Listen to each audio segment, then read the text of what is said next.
ഇന്ന് നമ്മൾ പരിചയപ്പെടാൻ പോകുന്നത് രണ്ട് നല്ല സുഹൃത്തുക്കളെയാണ്. ഒന്ന് എൻ്റെ ഇന്ത്യൻ പതാക, മറ്റൊന്ന് എൻ്റെ ഇന്ത്യ മാപ്പ്. ഇന്ത്യ മാപ്പ് പറയുന്നു, കുട്ടികളെ, ഇതാണ് നമ്മുടെ രാജ്യം. ഇവിടെയാണ് നമ്മളെല്ലാവരും താമസിക്കുന്നത്.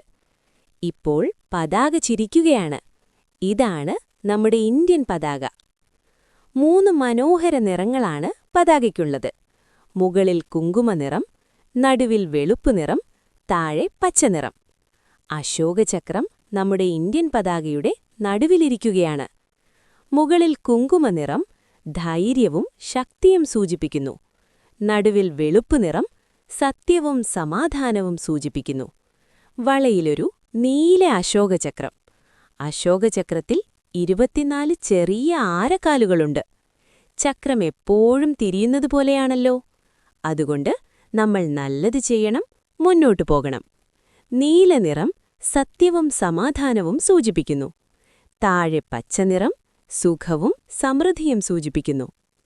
എന്റെ പതാക ഉയരത്തിൽ പാറും. എന്റെ ഹൃദയം അഭിമാനത്തോടെ നിറയും. ഞാൻ ഇന്ത്യക്കാരനാണ്, ഇന്ത്യക്കാരിയാണ്. എനിക്കെന്റെ ഇന്ത്യയെ ഏറെ ഇഷ്ടമാണ്. ഇതാണ് നമ്മുടെ ഇന്ത്യ മാപ്പ്. ഇന്ത്യ എവിടെയാണെന്ന് കാണിക്കുന്ന ചിത്രം. ഇന്ത്യ വളരെ വലിയ രാജ്യമാണ്. വടക്കിൽ മലകൾ, തെക്കിൽ കടൽ. ഇന്ത്യയിൽ 28 സംസ്ഥാനങ്ങളുണ്ട്. പല ഭാഷകളുണ്ട്, പല വേഷങ്ങളുണ്ട്, പല ആചാരങ്ങളുണ്ട്. എല്ലാവരും ചേരുന്നതാണ് നമ്മുടെ ഇന്ത്യ. മാപ്പ് നമ്മെ പഠിപ്പിക്കുന്നു, എവിടെയാണ് നമ്മുടെ സംസ്ഥാനം, എവിടെയാണ് നമ്മുടെ രാജ്യം. ഞാൻ ഇന്ത്യക്കാരനാണ്, ഇന്ത്യക്കാരിയാണ്. എനിക്കെന്റെ ഇന്ത്യയെ ഏറെ ഇഷ്ടമാണ്.